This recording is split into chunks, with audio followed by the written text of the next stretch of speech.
Bonjour tout le monde, bienvenue à Génération Z, l'émission où on s'exprime sur différents sujets à chaque semaine. Et aujourd'hui, on parle de l'amitié versus la famille. Et on en parle avec France. Bonjour France, ça va bien? Bonjour, ça va bien, merci. Et toi? Ça va très bien, merci. Et avec nos trois panélistes, sont fidèles, ils me l'ont dit la semaine dernière qu'elle allait être là. On est là. Sadraque, Simon et Claude, ça va bien les gars? Oui, ça va bien toi? Ça va bien, merci. Là, je veux qu'on parle un peu de la famille et des amitiés. Des fois, c'est difficile de mélanger ces deux sujets-là. La famille et les amis, c'est souvent deux choses assez distinctes.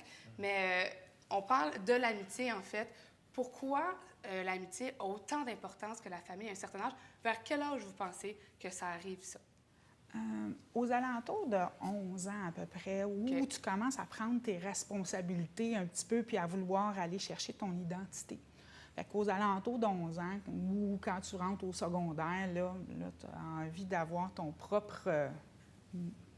tes propres idées. Oui. Fait que tu vas aller chercher tes amis. Là. OK, vers 11 ans. Vers 11 ans à peu près. À peu près. Ça dépend de chacun. Là. Ça, c'est vrai. Je me rappelle au secondaire, moi, nous, notre clique d'amis, nous, on s'appelait des frères. Jusqu'à aujourd'hui, on est des frères. C'est mon frère, c'est mon bro, c'est mon frère. Oh, ouais, c'est rendu littéralement, moi, mes amis, c'est mes frères. On est là pour chacun. On a notre bac, entre guillemets, là, ouais, de chacun. Puis c'est surtout au secondaire. Moi, c'était vraiment aux alentours de secondaire 4, secondaire 5 qu'on a vraiment tissé des liens forts parce je pense que c'est parce qu'on savait qu'on allait peut-être plus se voir à cause du cégep. Puis vraiment, vers la fin, là, c'est là qu'on a créé vraiment un lien solide. Là. Moi, je pense que, ouais, comme elle disait, je crois que c'est à l'entour de 11 ans environ. Je pense que c'est quand tu rentres au secondaire, tu crées un nouveau groupe d'amis, puis tu te crées une nouvelle identité, justement, tu crées tes propres valeurs par rapport à tes amis, puis tout ça. Puis souvent, c'est l'âge où les parents, ils te restreignent, ils vont te donner des restrictions parce qu'il faut qu'ils t'encadrent, puis tu développes une certaine frustration par rapport à ça. Puis, tu sais, je veux pas, c'est sûr qu'à 11 ans, ta mère, c'est une ci, ta mère, c'est une ça, tu sais.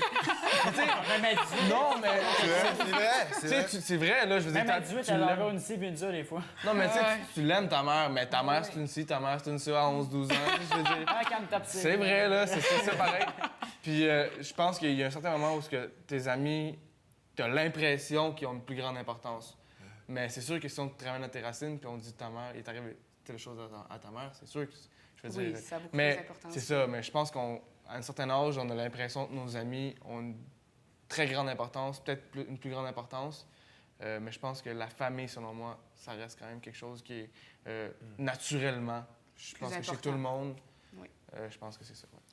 Est-ce que vous pensez que on a je ne veux pas dire de la misère, mais on a de la misère un peu à entretenir certaines amitiés-là plus chez les filles ou chez les garçons? Parce que, tu sais, on entend beaucoup plus de chicanes de filles, que ça dure, puis que j'y parlerai plus jamais. Puis les gars, c'est comme, regarde, celle-là plus là, OK, c'est bon, je te pardonne. Est-ce que vous pensez que c'est plus chez les filles que chez les garçons qu'on a de la misère à... Chez les filles, mon Dieu, je sais pas comment vous faites, vous vous arrachez les cheveux à chaque seconde. Bien, honnêtement, c'est très difficile, hein, parce que c'est pas toutes les filles qui sont comme ça. Puis moi, je me rappelle quand j'étais au secondaire, dans une école juste de filles, la première fois que je suis rentrée à l'école, je suis revenue à la maison, ma mère, elle s'en souvient encore, je pleurais. Je voulais pas rester là. Ben, tu sais, quand tu es habitué aussi à être dans un certain environnement, puis là, déjà, tu changes pour un plus grand environnement. Là, juste des filles, plein de filles que tu connais pas, qui viennent de partout. Et moi, je capotais. Puis, après ça, tu viens par t'habituer. Mais je me souviens qu'en secondaire 5, à la dernière année, il était temps que je m'en aille. Tu sais, parce que je suis pas le genre de... Toutes les filles, on va papoter un peu, on va jaser, tout ça, plus que ce qu'on devrait. Je suis une fille, je le fais souvent aussi. Mais il y a des filles qui le font plus que d'autres. Puis des fois, c'est là qu'il y a un certain équilibre qui marche pas. Puis des fois, tu choisis tes amis en conséquence de ça. Moi, mes meilleurs amis, je pense que je me suis chicanée une fois avec eux. Là. Fait que, mais des amis que tu changes de classe ou tu changes de cercle d'amis, bien ceux-là, je me chicanais toujours avec eux. C'est drôle parce qu'entre gars, c'est... Dès que tu as un problème, on en parle. Puis on s'en parle d'homme à homme, là. Puis on se regarde dans les yeux, puis hey... Il n'y a pas de « je vais attendre à demain de te le dire ». Non, c'est là, ouais. Est-ce que vous diriez que les filles sont plus émotives, puis les gars, ben ils mettent pas les émotions dans ce qui les dérange ou je pense que les filles moi, j'ai jamais comme eu tendance à être rough, là. J'ai jamais comme été genre Mon esti. J'ai dit, j'ai jamais été. Non, mais tu sais, j'ai jamais été comme ça dans la vie, là. Excusez de mon mot, là. Mais... non, mais tu sais, j'ai jamais été comme ça. J'ai toujours dit ce que je pensais, puis s'il y avait quelque chose, je le disais, mais j'ai jamais été. Gars, là. Non, j'ai jamais. Non. Ça a toujours fait d'une façon normale. Mais c'est les filles, on est toujours reconnues un peu pour être plus émotive, sensibles. plus sensible, puis garder, puis je veux pas faire de peine, mais en même temps, ça. Puis là, on accumule, puis à un moment donné, ça fait... Mais c'est vrai. Hein? Wow. C'est peut-être un peu ça. C'est complexe. C'est complexe. Mais est-ce que vous... Oui, mais vous autres aussi. C'est juste que nous, on Pardon? l'exprime plus, puis vous l'exprimez moins. Ouais, je Moi, pense je sais très bien que je suis très complexe. que c'est dans notre façon de Ben l'exprimer. oui. Hein. Moi, quelque chose qui me fait de la peine, je pleure. Vous, quelque chose qui vous fait de la peine, vous le gardez en dedans, Puis à un moment puis donné, vous je pète une l'exprimez coche. d'une certaine manière. Fait que nous, on braille donc tout le temps, les filles. Mais tu sais, OK, genre... C'est pas juste C'est pour vrai, je vais pas pleurer parce que mon ami me dit quelque chose, là, je veux dire. Mais moi, c'est sûr que si quelqu'un vient me chercher par ma corde sensible, ben, ça va me faire pleurer, là. Je veux dire, no offense, mais oui, je pleure quand j'ai de la peine. C'est une façon d'exprimer ses émotions, là. Hein? Exactement. Les gars, ben, ils vont être peut-être plus... Bon, ils vont aller jouer au hockey ou ils vont être plus physiques que Je pense que c'est pas juste les mêmes choses qui nous rendent émotifs. Exactement. C'est ça. Émotif. Effectivement. Moi, ce qui va me rendre émotif, c'est un accomplissement. Avoir raté quelque chose, ça va me rendre émotif. Ah, quand je rate quelque chose, Avoir échoué, par exemple, à l'école, ou être désorienté, là, je vais devenir émotif, puis je vais paniquer, puis oui, là, je peux me mettre à pleurer. Mais une chicane d'amis, ça va pas me faire pleurer. Moi, ma chicane avec mon meilleur ami, c'est assez drôle. On s'en va chier. Bon, je mettrai un bip là-dessus aussi. On s'en va promener, on se bat quasiment. Puis là, 5 minutes, t'as... on fait-tu quoi, non? Ah ouais, pas de trouble. C'est ça. Peut-être que les filles, on est un peu plus rancunières. C'est On va mettre comme tellement ça. Ouais, la rancune. On est un peu plus rancunières. Parce qu'on est là, genre, je veux plus jamais te parler, je veux plus te voir. Mais après On ça, fait nous, les quoi demain? filles, mais après ça, nous, les filles, on fait comme si de rien n'était après ça aussi. Là. C'est genre, elle, hier, je la détestais. Et aujourd'hui, c'est ma meilleure amie. Là. Puis elle est donc belle, mais hier, je la trouvais donc laide. Tu sais? Hier, sa photo était laide. Mais aujourd'hui, wow, tu es la plus belle. C'est tout le temps comme ça. Là. Hier, elle avait une couette, puis tout. Ça y allait pas. Puis sa vie, ça avait l'air d'être vraiment merdique. Mais aujourd'hui, c'est ma meilleure amie, puis je l'aime. Des fois c'est souvent ça. T'as des amitiés qui se sont développées avec le temps, mais avant, c'était ton pire ennemi. Moi, j'ai un ami, c'était comme ça. Au secondaire, on s'aimait pas à la face, là. On s'aimait. Puis rendu au cégep, c'est comme... Je sais pas, on dirait que le monde a tourné de bord. Souvent, tu connais pas le personnage. Des fois, c'est juste sa face. Tu t'en reviens pas, là. Tu sais, comme juste la face, tu n'as jamais parlé, mais comme tu dis, cette personne-là, je l'aime pas. Genre, c'est sûr, c'est pas mon ami. Puis à un moment donné, tu te rends compte, tu l'as dans un de tes cours, puis t'es comme obligé de faire un travail avec lui. Puis finalement, tu te rends compte que, ah non, il est nice, finalement. C'est vrai. J'aimerais vous lancer la question. Pour quelles raisons les amis deviennent aussi importants ou sinon plus que la famille? Je ne sais pas si c'est plus, mais en tout cas aussi important. Bien, comme je parlais tantôt, au niveau de l'identité, de la recherche de l'identité, bien, tu vas aller chercher, tu disais tantôt, les parents, la mère, les frères, les sœurs, c'est rendu à l'adolescence, sont ci, sont ça. Mais je vais aller chercher chez mes amis les gens soit à qui je veux ressembler ou qui me ressemblent. Fait que ça devient important parce que je suis en recherche de mon identité. Puis, à cet âge-là, je veux surtout pas ressembler à mes parents. Hein? Je veux surtout pas ressembler à papa, maman ou à ma grande sœur ou à mon... Parce que plus on grandit, on est là, ça, c'est mes idoles, c'est mes héros. Puis avant, c'est comme...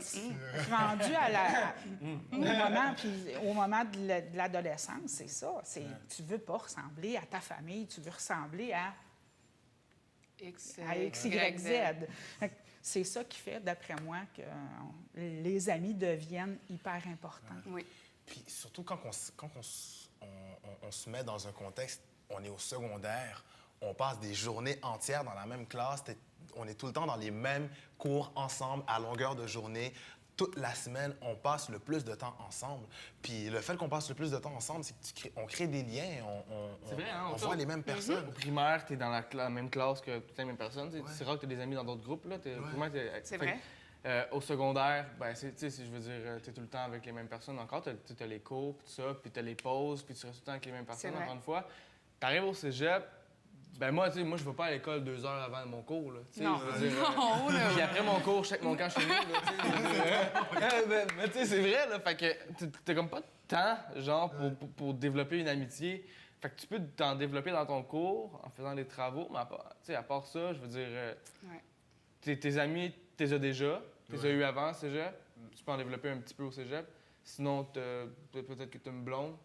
Puis je pense que c'est dans ces moments-là où est-ce que tes amis commencent à prendre le bord un peu. Puis aussi, rendu à un certain âge, tu travailles, tu as des obligations, tu dois finir ton école, tu dois passer des examens, tu as d'autres choses qui viennent combler le temps que tu avais avec tes amis. Fait que ça devient moins important parce que tu as d'autres priorités. Donc, tes priorités qui changent font en sorte que... Quand t'es jeune, je veux dire, la fin de semaine, t'as rien à faire d'autre que jouer avec tes amis. Maintenant, moi, la fin de semaine, je travaille. Excusez, là, mais la fin de semaine... Mais est-ce que aussi, peut-être que, bon, on grandit aussi, là, on essaie de se trouver notre identité et tout ça, mais on en vient aussi à vouloir être avec du monde du même âge, donc pas nos parents. Hein? Idéalement, pas nos parents, j'imagine, à ce moment-là. Mais aussi, les sujets changent. Tu parles, tu sais, entre garçons, entre filles, on parle de sujets... Il y a une certaine gêne, peut-être, qui s'infiltre avec nos parents parce qu'on parle plus de ces sujets-là. Avec tes parents, tu vas pas parler de... Tu vas pas dire tout cru ce que tu as dans la tête, tandis qu'avec tes amis, ils pensent la même chose que toi. Ils ont la même façon de penser que toi parce qu'ils sont rendus au même endroit que toi. Tandis qu'en vieillissant, ben, tu te rapproches plus de tes parents, puis tu as une maturité, puis tu comprends plus les choses, puis là, tu finis par comprendre ce que tes parents te disaient plus jeunes. Puis là, tu deviens plus d'accord avec eux. Tandis que quand t'es jeune, tu comprends pas pourquoi ils disent de pas fumer une cigarette. C'est fuck off, là, je vais la fumer, ma cigarette, si je veux la fumer. Là, puis tu comprends pas trop pourquoi, là, puis tu veux juste te rebeller. Tes amis te comprennent plus que tes parents. Tes amis sont comme, ben ouais, on s'en fout, let's go. En fait, je pense que tu as l'impression que tes amis te comprennent plus que tes parents, parce que les parents, bon, pour être un parent... Oui, c'est ça. On vous comprend, vous avez juste pas l'impression qu'on vous comprend. On a été à votre âge aussi. Mais vous n'avez pas cette impression-là. Tes amis ont la même expérience que toi, donc ils vont penser comme toi. C'est ça, ils vont penser comme toi. Mais au nombre de fois qu'on a dit à nos parents, non, mais tu comprends pas. Tu comprends pas? Non, mais tu comprends pas. S'il y en a bien quelqu'un qui comprend, c'est bien nos parents. On a eu votre âge, on a été adolescents, on a eu nos petites batailles, on a voulu aussi se reconnaître dans nos amis. Puis, bon, tout dépend des parents. Moi, j'ai la chance d'avoir des discussions avec mes garçons qui sont des jeunes adultes. Puis, mais à l'âge à 12, 13, 14 ans, ils n'étaient pas là. On n'avait pas le même genre de discussion. Puis c'était leurs amis. Puis il faut respecter ça aussi. Bien, c'est important de respecter. Puis vous pensez que, bon, c'est sûr que là, on est toujours un peu en recherche d'identité. Bon, là, on délaisse un peu la famille, les amis. Est-ce qu'il y a un certain désir de vouloir toujours être parfait un peu aux yeux de ses amis, de vouloir toujours être la meilleure ou la plus fine ou la plus gentille? De où vient ce besoin-là, en fait, de toujours vouloir être aux yeux de ses amis, aux yeux de nos parents, être la meilleure? Honnêtement, entre vous et moi, là. Quand t'es jeune, tes priorités sont juste pas au même endroit quand tu vieillis. Quand t'es jeune, je veux dire, ton sentiment d'accomplissement, c'est par rapport à tes amis. Mon cercle d'amis, il est grand. J'ai réussi ma vie, tu sais. C'est ça, quand t'es jeune. Quand tu vieillis, ben moi, j'ai réussi à avoir une bonne job, j'ai réussi à aller à l'école, puis à avoir une blonde. Ben, en vieillissant, c'est ça la réussite. Quand t'es jeune, ben, ta réussite, c'est tes amis. Puis aussi, quand t'es adolescent, c'est tellement plus important qu'est-ce que tes amis ont à dire sur toi que qu'est-ce que même toi-même t'as à dire sur toi. C'est comme, c'est juste avec tu veux demander un conseil, tu vas aller voir ton ami. Tu veux savoir qu'est-ce que tu penses de comment je fais, tu vas aller voir ton ami. Tu vas voir ta mère, ça c'est sûr. Là. Non, c'est ça. Est-ce que t'aimes comment j'ai agencé mes couleurs? Oui, c'est correct. Tes amis te regardent, hey! C'est quand tes photos quand t'étais jeune, c'est oh non, je pense pas que c'est la bonne façon. Et par exemple, là, au secondaire, vous aviez combien d'amis? On va y aller un petit sondage. En général, je ne demande pas de les compter un après l'autre. Il y a plusieurs types d'amis. Mais tu sais, d'amitié, on avait à peu près, je sais pas, une vingtaine d'amis que tu peux appeler. Ben moi, je dirais, on a peut-être un cercle d'amis d'environ 10, 12. Là. Vous avez combien maintenant de vrais amis, tu sais? Genre combien d'amis vous pouvez compter sur eux? Un vrai de vrai, j'en ai un. Je pourrais en dire 3-4. Des vrais amis, là, 3-4. Même, ouais. Ça se compte sur... Comme l'expression, je les compte sur mes doigts, là. C'est rendu ça. Ouais, je dirais peut-être un 2. Puis toi, France, de ton expérience? Oui, de mon expérience, en fait, j'avais moins d'amis étant jeune. Au contraire, Oui, c'est le contraire. J'étais une personne très, très timide. Donc, je laissais peu entrer les gens dans ma bulle. Fait que ceux qui entraient, c'est qui me ressemblaient un petit peu. J'étais dans la gang de nerds. Puis... Fait que j'avais pas beaucoup d'amis. Ouais. Et là, plus j'ai vieilli, plus j'ai d'amis. Et j'ai le bonheur d'avoir des super amis. J'ai une amie encore, comme je disais tout à l'heure, j'ai une amie du secondaire qui est encore dans mon entourage. On se voit à quelques reprises, mais on ne se voit pas souvent, aussi souvent qu'on voudrait, mais j'ai plus d'amis là que j'en avais quand j'étais jeune. Parce que mes priorités ont changé. Des vrais bons amis, je pense que ça se compte. Puis j'ai la chance de pouvoir prendre mes 2 mains pour les compter. Aussi, avec le temps, la maturité fait que ta manière de voir les choses change tellement. Tu n'entends plus nécessairement de la même manière avec la personne avec qui tu as grandi. Les mentalités changent, les goûts changent aussi. Ouais. Puis il y en a où, tout simplement, c'est juste les chemins changent Les aussi, chemins, la distance. Ouais. Mais là, on est allé faire un petit vox pop. On va aller regarder ça tout de suite et on revient directement après. Vers quel âge, en fait, tu as commencé à prioriser tes amis? J'ai priorisé mes amis à partir, admettons, de 11 ans ou 12 ans, quand je suis rentré en secondaire, là où est-ce que je commençais à m'apercevoir de mon indépendance un peu. J'ai quand même priorisé mes amis, puis ça m'a vraiment fait du bien. Ça fait changement dans la vie, là. Ça fait un gros bond vers l'avant. François, c'est quand que tu as décidé, toi, de délaisser un peu ta famille pour aller vers tes amis? Bon, j'ai jamais choisi de délaisser ma famille pour les amis. C'est la première personne que j'ai connue dans ma vie. Mais je dirais pas délaisser, mais c'est juste comme on va dire, au lieu de toujours rester avec ses parents, sa famille, ses frères et sœurs, tes amis, c'est quand même des gens que tu passes quasiment des 12 heures, des 10 heures par jour avec. À quel âge vous avez commencé à prioriser les amis et délaisser un peu votre famille, mettons? Peut-être à 15 ans, j'ai commencé à sortir beaucoup plus, avoir des relations, puis... Ouais, mais j'ai jamais délaissé complètement ma famille, mais j'ai plus compartimenté moitié-moitié. Maintenant que tu as maturé un petit peu, est-ce que tu trouves que les amis ont encore la même place qu'il y avait avant ou la famille est aussi ou plus importante? Mes amis vont toujours être importants, mais c'est sûr que ma famille garde la plus grande place dans ma vie. Puis les amis, ils ont beau être importants, mais on en aura toujours des nouveaux, contrairement à la famille, donc... Sur ces belles paroles, merci beaucoup. De rien. Toi, à quel âge tu as commencé à délaisser un peu ta famille pour aller voir tes amis? T'as dit 15 ans? Moi, je suis d'accord. Ouais, à 15 ans. C'est comme en secondaire 4? Ouais. En secondaire 4. Ouais, c'est là que ça part. Maintenant, est-ce que tu peux dire la même chose maintenant que tu as grandi? Bien, maintenant, je suis pas souvent avec ma famille, là. Ça n'a pas changé? Non.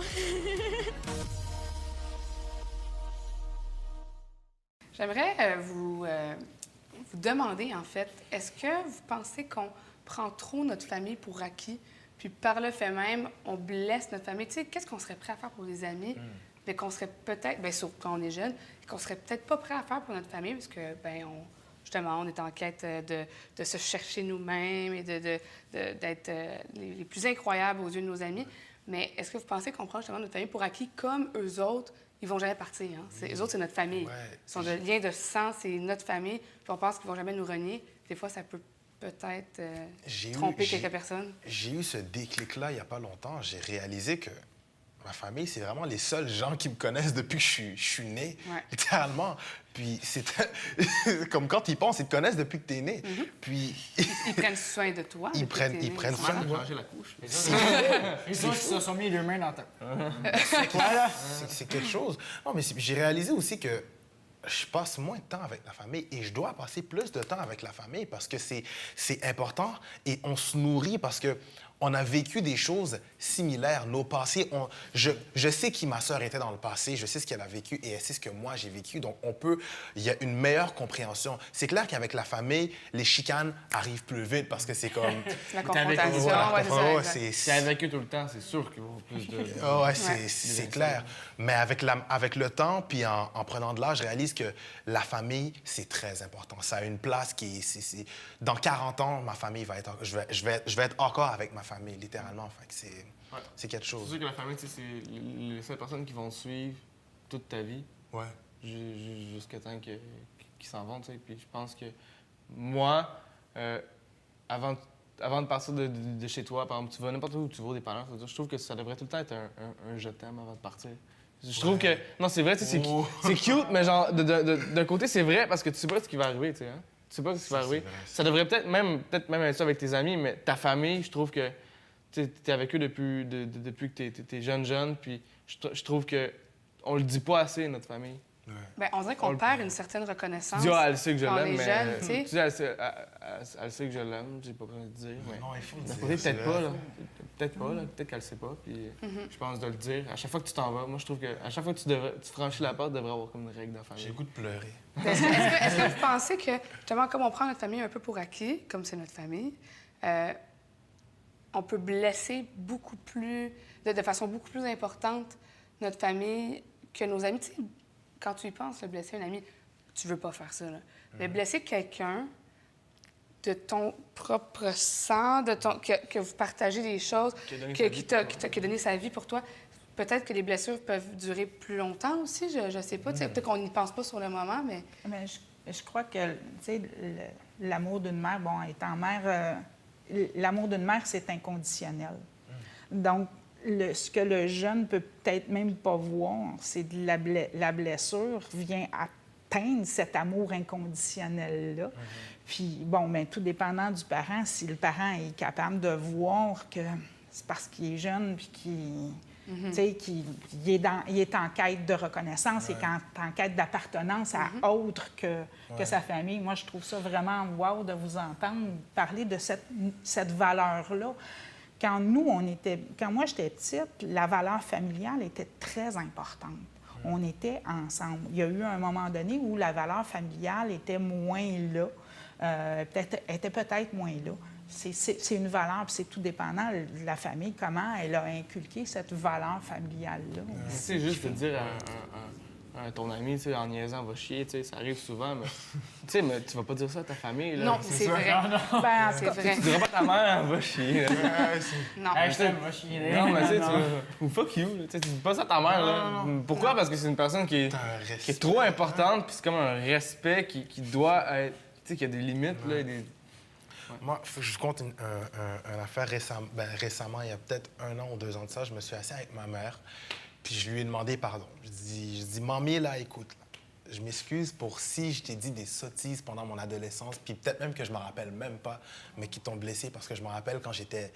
Il y a quelques années de ça, je m'en foutais là, de ce que ma mère me disait. Puis je disais des choses... Je peux même pas répéter ça, j'aurais honte. Puis je me suis vraiment assis avec elle, puis je me suis excusé. Malgré qu'elle a dit « Ah non, c'est pas grave, mon chéri, non, c'est pas grave. » Non, mais tu sais, juste... Ouais, c'est ça, mais juste pour le geste de m'excuser, j'ai senti le besoin de le faire, puis je l'ai fait, là, donc ça m'a... T'as-tu bien senti après ça? Ouais, je me sens mieux, Ouais. Moi, j'ai un petit... c'est pas un quiz, pas un test, mais je veux juste avoir un peu vos impressions là-dessus. Je vais vous mettre 2 mises en situation, puis je veux juste brièvement que vous me dites laquelle vous auriez choisi ou laquelle vous choisiriez peut-être maintenant. Si je vous propose, tout est payé, vous n'avez pas de dépenses, OK? Fin de semaine en Floride, tout payé avec votre famille, OK? Une fin de semaine, oh, c'est le fun, on y va. Versus, là, vous devez payer une fin de semaine en camping avec les amis, mais toutes dépenses, c'est vous le prenez sur vous, là, OK? Vous allez prendre lequel des deux? Famille. Let's go. Je préfère aller en Floride qu'aller dans le bois en camping puis me faire mordre par un ours. Mais on s'entend qu'il y a des amis, et moi j'en connais un, que plus. ses parents ils ont dit « Veux-tu venir dans le sud avec nous? » Puis il a dit « Non, non, et moi j'ai dit « Moi je reste ici avec mes amis, genre à la maison moi tout seul, ça va être le fun. » Personnellement, j'ai tendance à opter... Mais c'est la famille en premier. C'est la famille qui passe. Ouais. Exemple, un party de famille, je vais pas canceller un party de famille pour aller voir un film avec des amis. Non, parce que ça, tu peux le faire n'importe quand. Ouais, c'est ça. Et une autre petite mise en scène, en situation, plutôt. Un souper avec tes parents au restaurant. Hein? Ou un souper chez ton ami. Versus, tu t'en vas au souper au restaurant. Un samedi, là. Ça dépend à quelle fréquence tu soupes avec tes parents, à quelle fréquence tu soupes avec tes amis. Selon moi, si tu vas souper 1 ou 2 fois par semaine avec tes parents au restaurant, ça passe. Ça passe. Mais par exemple, dans la semaine, t'as soupé avec... On va y aller à l'extrême, OK? Tu n'as soupé avec personne, ni tes amis, ni tes parents. OK? Là tu as le choix de cette semaine-là d'aller souper avec ta famille ou avec tes amis. Moi, j'irais avec ma famille. Ta famille? Famille. Si c'est comme... Mon Dieu, j'ai rendu du monde familial. Si c'est c'est instantané, Oui, je trouve ça le fun. Non, mais tu sais, si je veux dire, si ça arrive jamais que tu soupes avec tes amis, puis ça arrive jamais que tu soupes avec tes parents, moi, j'irai avec mes parents. Puis je dirais à mes amis, on va se reprendre. Ouais. Puis, vous pensez que jusqu'à où on est prêt à aller pour vouloir faire partie d'un certain cercle d'amis? Est-ce que vous pensez qu'on est prêt à changer de personnalité, à changer son physique, tu sais, jusqu'à où on est capable? On va le faire rapidement parce que l'émission est bientôt finie. Oui, c'est clair. Je pense que ça dépend des personnes. Hein. Ça dépend quelle importance tu apportes à ton apparence. Ça dépend que... Je veux dire, moi, je veux dire, l'importance que j'apporte à mon physique, oui, elle est là, comme tout le monde, mais sûrement moins qu'une autre personne. Là. Je veux dire, il y en a des personnes pour eux, moi, je veux ci, je veux ça, pour bien paraître pour mes amis. Mais tant qu'à moi, c'est ton ami qui n'accepte pas. Mais quand tu penses au secondaire, ta manière de... Tu modifies ta manière de parler juste pour t'intégrer, blender avec la clique d'amis. Tu changes ta manière de t'habiller, tu changes juste... tu manques de respect à un prof, mais dans le fond, c'est... Tu t'en fous, mais c'est vraiment juste pour le montrer à tes amis que... Je pense qu'étant plus jeune, tu te modifies de plus en plus, tu te changes de plus en plus pour rentrer dans un cercle d'amis, mais étant plus vieux maintenant, je réalise que j'ai pas besoin de faire quoi que ce soit. Moi, je pense que quand on va retourner chez nous ce soir, Prendre notre mère dans nos on va bras. tous aller prendre nos parents, on va leur dire merci. Ben, je vais pouvoir le faire direct là, à travailler en haut. Mais merci infiniment d'avoir été avec Elle nous, comprendra France. tellement pas ce qui se passe. France, tu es Tu toujours seras la bienvenue ici. Camille, ça Merci va beaucoup, passer. j'adore ça. Parler avec Merci vous autres, infiniment, les gars. France. Merci, Sadrac, Simon, Claude. Et on se retrouve la semaine prochaine pour une autre émission de Génération Z. Bye tout le monde.